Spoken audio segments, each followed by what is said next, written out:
Hi sparkies, welcome to daily spark stories and vlogs. అందరికీ వైకుంఠ ఏకాదశి శుభాకాంక్షలు. మన సాంప్రదాయంలో ఏకాదశి అంటే కేవలం ఒక తిథి మాత్రమే కాదు, అది ఒక పవర్ఫుల్ డే. పురాణాల ప్రకారం మురా అనే రాక్షసుడిని అంతం చేయడానికి మహావిష్ణువు శరీరం నుండి ఒక శక్తి ఉద్భవించింది. ఆవిడే ఏకాదశి దేవి. ఆ దేవి కోరిక మేరకు విష్ణుమూర్తి ఒక వరం ఇచ్చారు. అదేంటంటే ఏకాదశి రోజున లోకంలోని సమస్త పాపాలు వెళ్ళి అన్నాన్ని ఆశ్రయిస్తాయి. అందుకే అన్నం వెళ్ళి పరబ్రహ్మను వేడుకుంది, స్వామి నాకు కూడా రెస్ట్ కావాలి. అప్పుడు దేవుడు ఏమన్నాడంటే, ఏకాదశి రోజున నిన్ను ఎవరైతే తింటారో వారు తమ సొంత పాపాలతో పాటు ఇతర పాపాలను కూడా తిన్నట్టు అవుతుంది అని ఒక స్ట్రిక్ట్ రూల్ పెట్టాడు. అందుకే ఆ రోజు అన్నం వండకూడదు, తినకూడదు.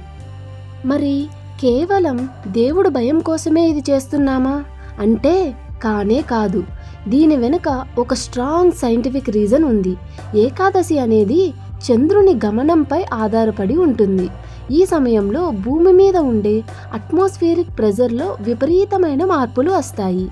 ఈ ప్రెజర్ మన శరీరంలోని నీటిపై మరియు జీర్ణ వ్యవస్థపై ప్రభావం చూపుతుంది. అన్నం అనేది హెవీ గ్రెయిన్ మరియు ఇది వాటర్ని ఎక్కువ పీల్చుకుంటుంది. ఒకవేళ మనం ఏకాదశి రోజున అన్నం తింటే మన బాడీలో వాటర్ కంటెంట్ పెరిగి కడుపు ఉబ్బరం లేదా ఇండైజెషన్ సమస్యలు రావచ్చు. అంతేకాదు, ఈ తిథి రోజున మన బాడీలోని మెటబాలిజం స్లో అవుతుంది. అందుకే అన్నం మానేసి ఉపవాసం ఉండటం వల్ల మన శరీరానికి ఒక సిస్టమ్ రీసెట్ దొరుకుతుంది.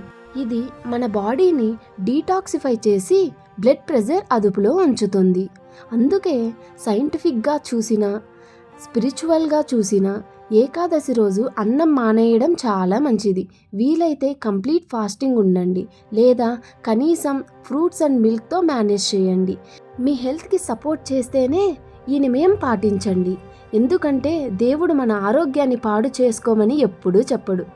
సో ఈ ఏకాదశి నుంచి మీరు కూడా మీ బాడీ అండ్ మైండ్ డీటాక్సిఫికేషన్ ప్రాసెస్ని స్టార్ట్ చేయండి.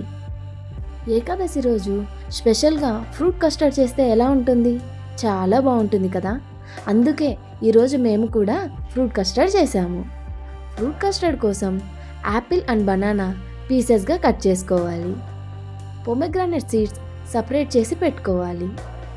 నట్స్ ఇక్కడ చూపించినట్లుగా స్మాల్ పీసెస్గా కట్ చేసుకోవాలి. ఇవన్నీ ఒక సపరేట్ ప్లేట్లో పక్కన పెట్టుకోవాలి. ఇప్పుడు కస్టర్డ్ పౌడర్ వాటర్లో వేసి బాగా మిక్స్ చేసి పక్కన పెట్టుకోవాలి. గ్యాస్ ఆన్ చేసి ఒక బౌల్ పెట్టి 1/2 లీటర్ మిల్క్ బాగా బాయిల్ చేసుకోవాలి. కస్టర్డ్ యాడ్ చేసి బాగా మిక్స్ చేస్తూ ఇలా బాయిల్ చేయాలి. టెక్స్చర్ ఇలా వచ్చాక షుగర్ యాడ్ చేసుకోవాలి. షుగర్ టేస్ట్కు తగ్గట్టు యాడ్ చేసుకోవాలి. ఇది 10 మినిట్స్ బయట పెట్టి చల్లగా అయ్యాక కట్ చేసి పెట్టుకున్న banana pieces and Apple pieces add చేయాలి.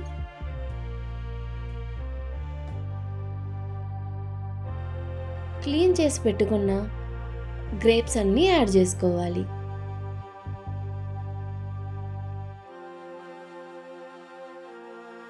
సపరేట్ చేసి పెట్టుకున్న పొమెగ్రానెట్ సీడ్స్ యాడ్ చేయాలి. ఇలా ఫ్రూట్స్ అన్నీ యాడ్ చేసుకోవాలి. ఇంకా మీకు ఏవైనా ఫ్రూట్స్ యాడ్ చేసుకోవాలంటే యాడ్ చేసుకోవచ్చు. ఇలాగా అన్నీ యాడ్ చేసి మంచిగా మిక్స్ చేసుకోవాలి.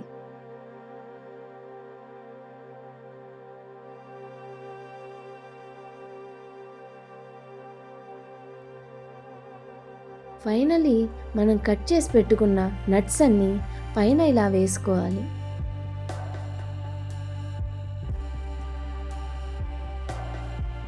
చూడండి ఎంత బాగుందో.